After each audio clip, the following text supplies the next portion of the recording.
Good evening everyone. हम लोग इस वीडियो में मेंस प्रिपरेशन जब तक अपना रिजल्ट नहीं आता है उसके बारे में देख लेते हैं कि क्या चीज़ें कंप्लीट हो जानी चाहिए। एक्सपेक्टेड कट ऑफ में हमने बात की थी, उसको हम रीइटरेट करेंगे। We are not changing of course. कुछ स्टूडेंट्स का मेल था कि आप हमें बताइए प्रिपरेशन नहीं हो पा रहा है, ऐसे है वैसे है, तो हम लोग उस पर बात करेंगे। एक्सपेक्टेड रिजल्ट डेट पे बात करेंगे और मेंस कब हो सकता है आपका। 71st बीपीएससी की मेंस की हम बात कर रहे हैं, तो इन सभी एस्पेक्ट पे बात करेंगे। और आप देख सकते हैं ये हमारे द्वारा नोट्स प्रिपेयर किया गया है, तो ये 71st बीपीएससी के लिए नोट्स तैयार किया गया है। आप इसको देख सकते हैं हिंदी और इंग्लिश मीडियम दोनों में। जैसे कि वक्फ के बारे में हर चीज़ है, जैसे कि इंट्रो क्या होना चाहिए, एक जनरल उसके बारे में फीचर्स है, हिस्टोरिकल ओवरव्यू दिया गया है, 1995 के एक्ट के क्या प्रोविजंस थे, इशूज बताया गया है कि क्यों ऐसा बदलाव का ज़रूरत पड़ा, बहुत डिटेल में बताया गया है। और जो 2025 का एक्ट है इस साल का, जिसे उम्मीद एक्ट कहते हैं, इसमें क्या क्या फीचर्स हैं और वो जितना काम का है, जितना आप एग्जामिनेशन में लिख सकते हैं, सिर्फ उतना ही बताया गया है।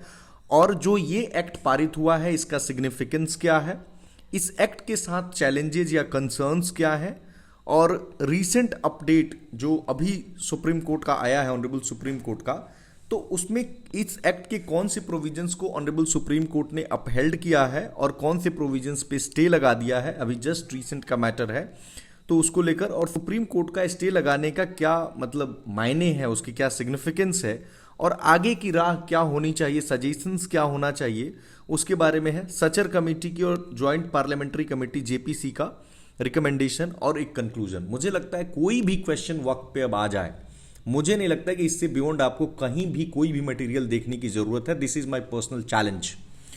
उसके बाद जैसे आप यूनिफॉर्म सिविल कोड देखें, हम लोग इसी तरह से इनफैक्ट कुछ टॉपिक्स पे सिनॉप्सिस भी प्रोवाइड करेंगे, और ये सिर्फ नोट्स नहीं है, we are providing the lectures as well, तो आप उसको देख सकते हैं।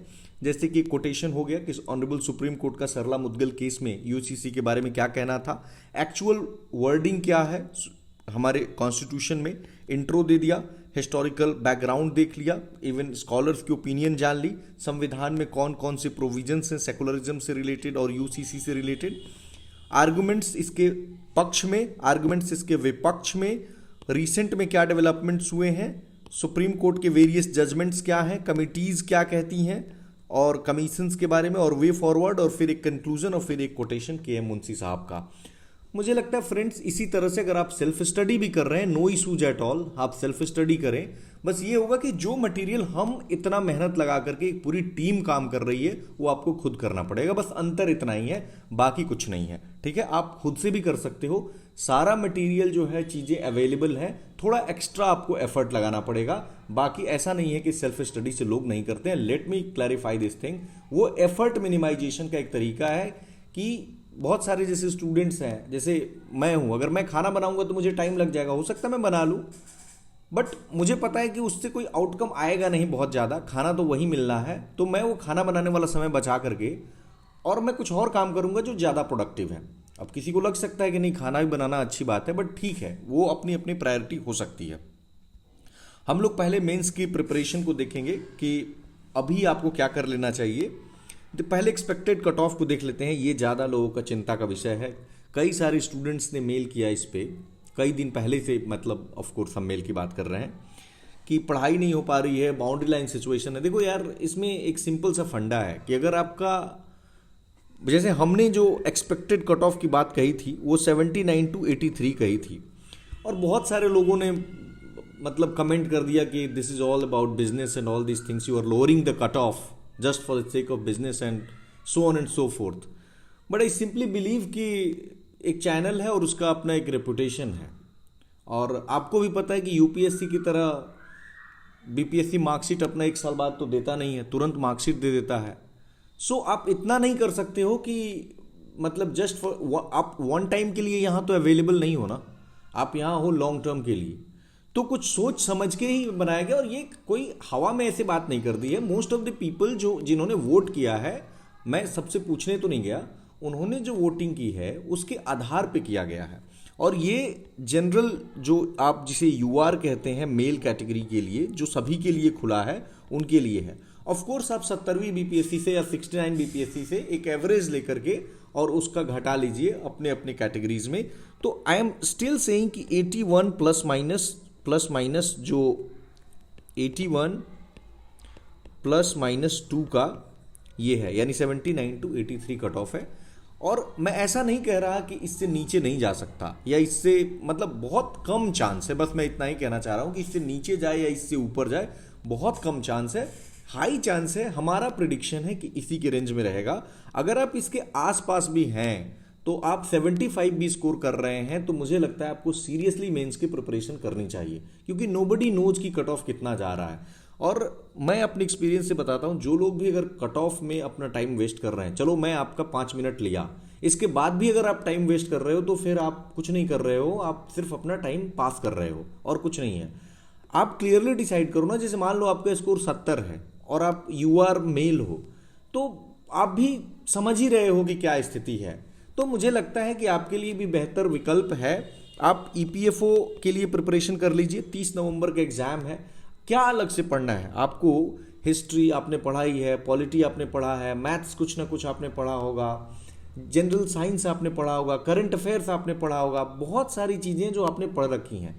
थोड़ी बहुत चीज़ें होती हैं, जैसे कि आपने सोशल सिक्योरिटी पढ़ लिया, सोशल सिक्योरिटी में भी कई सारी चीज़ें जैसे स्कीम्स आपने पढ़ी होंगी, उसमें भी बहुत सारा आपने जनरल इंग्लिश कई बार पढ़ा होगा, रीजनिंग बनाया होगा। बहुत ज़्यादा चीज़ नहीं पढ़ना है, आप सोशल सिक्योरिटी कर लो, आप लेबर लॉ कर लो, जो कि इंडस्ट्रियल रिलेशंस, जैसे इंडस्ट्रियल रिलेशन है, लेबर लॉ है, इसमें कॉन्फ्लिक्ट्स आ जाते हैं, इंडस्ट्रियल रिलेशन में ही इंडस्ट्रियल रिलेशंस के कॉन्फ्लिक्ट्स आ जाते हैं। थोड़ा सा ऑडिट पढ़ना होगा आपको, ऑडिट एंड अकाउंट्स, और इस पे बना बनाया हम लोग आपको मटेरियल दे रहे हैं। मैथ्स के हमारे टीचर हैं जो एनआईटी से एमटेक किए हुए हैं, एनआईटी राउरकेला से, वो क्लास ले रहे हैं। मुझे ऐसा लगता है कि इतना हेल्प अगर आपको मिल रहा है तो आपको मतलब काम करना चाहिए, और आप काम करके आप हमारे टेलीग्राम चैनल से जुड़ जाइए। आप टेलीग्राम पे ISPCS फैक्ट्री लिखेंगे,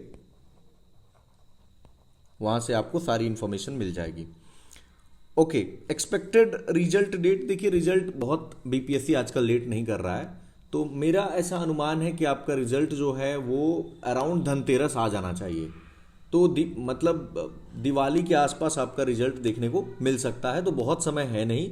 और मैं कहूँगा अभी भी एक भी दिन अगर आप समय वेस्ट कर रहे हैं तो आप बिना काम का टाइम पास कर रहे हैं, आपका फिर मेंस होने का चांस बहुत कम हो जाएगा। क्योंकि आप सोचो ना, कंपटीशन है, 100 लोग एसडीएम बनेंगे, उतने लोग तो काम कर ही रहे ना, उसके 10 गुना लोग तो ज़्यादा काम कर ही रहे होंगे ना, तो फिर आपको क्यों बनाया जाए? आप लॉजिकली सोचो ना, इमोशन को साइड में रखो, आप ये सोचो आप ही क्यों बनोगे? अगर जो लोग काम कर रहे हैं आप वेट कर रहे हो तो ऐसा नहीं चलता है ना। तो हो सकता है आपकी तैयारी बहुत, अगर इतनी कॉन्फिडेंट हो कि नहीं आप लास्ट के 15-20 दिन भी पढ़ के उनको बीट कर सकते हो, तो वो सुपर कॉन्फिडेंस फिर अलग बात है। मेंस का एक्सपेक्टेड डेट जनवरी संभवतः होगा, मिड जनवरी के आसपास आपका मेंस हो सकता है, तो काफ़ी टाइम है। मतलब एक तरह से देखें, बट जनवरी आप मान के चलो, यानी कि टोटल आपके पास दिसंबर एंड तक का तो पूरा टाइम है। जनवरी का कुछ दिन मिल जाए तो उसको आप बोनस समझ लेना, बट अभी अक्टूबर शुरू हुआ है, अक्टूबर, नवंबर, दिसंबर, बहुत अच्छे तरीके से आप खुद सोचो, ये नोट्स आपको सिर्फ समझने हैं, नोट्स भी नहीं समझना है, आपको वीडियोस मिलेंगे। हमने बहुत सारे ऐसे टॉपिक्स पे पीडीएफ प्रोवाइड कर दिया है, सारे टॉपिक्स पे भी वीडियोस हमने नहीं दिया है, कुछ टॉपिक्स पे वीडियोस दी है, उन वीडियोस को अभी प्रोवाइड करेंगे, आप उनसे सीख सकते हैं बहुत कुछ। मुझे ऐसा लगता है कि जब तक आपका प्री का रिजल्ट नहीं आता है, आपको 60 टॉपिक, मतलब मेरा ऐसा कैलकुलेशन है कि आपको 50 से 60, 50 to 60 टॉपिक्स आपके तैयार हो जाने चाहिए जब तक प्रीलिम्स का रिजल्ट आता है। ये सारे विषयों में मिलाकर है, जो GS 1, 2 एंड एसए में मिलाकर। अगर आपने 60 टॉपिक तब तक तैयार कर लिए, और 60 टॉपिक का मतलब ये नहीं कि 60 क्वेश्चन आंसर पढ़ लिया एक पेज का, वैसे नहीं, पूरा होलिस्टिकली कवर होना चाहिए। मतलब उसके बाद सिर्फ थोड़ा सा वैल्यू एडिशन का स्कोप होना चाहिए, उसके बाद कोई स्कोप नहीं बचना चाहिए। जैसे हमने इन टॉपिक्स को दिया, अगर ऐसे आप खुद का भी नोट्स बनाए हैं और आपने 60 टॉपिक कर लिया है, that's fine, right? Okay, now उसके बाद आपके पास कस्टमाइज्ड और रेलेवेंट नोट्स होना चाहिए, मतलब बिल्कुल टू द पॉइंट कि आपके एग्जामिनेशन में क्या पूछा जा रहा है। You should prepare notes according to that only, right? Okay, उसके बाद वैल्यू एडिशन, जैसे हम लोग वीडियोज कर रहे हैं, so there will be situations where आपको बहुत सारी बातें नहीं मिलेंगी जो हम एक्सप्लेन करते हैं, उसमें एक लाइन लिखा होगा बट उसको हम अलग अलग चैप्टर से कनेक्ट करके आपको बताते हैं। यही तो एक क्वालिटी होता है ना कि आप कहीं भी पढ़ते हैं किसी भी टीचर से, तो वो क्या करते हैं कि एक पॉइंट है तो उसको डिफरेंट डिफरेंट डायमेंशन से, अगर कॉन्स्टिट्यूशन का एक बात अगर आप पढ़ रहे हैं और टीचर आपको पूरी कॉन्स्टिट्यूशन को वहां पे घुमा पाने में सक्षम नहीं है, केवल रीड कर दिया, तो फिर क्या मतलब है आपका कॉन्स्टिट्यूशन पढ़ने का? केवल रीड तो आप भी कर सकते हो। ओके, और लास्ट में आपको वैल्यू एडिशन की कुछ पॉइंट्स मिलेंगी जिसमें करंट अफेयर्स हो गया, या अगर कहीं कोटेशन कहीं कोई छूटा है, कुछ भी होगा तो वो आपको मिल जाएगी।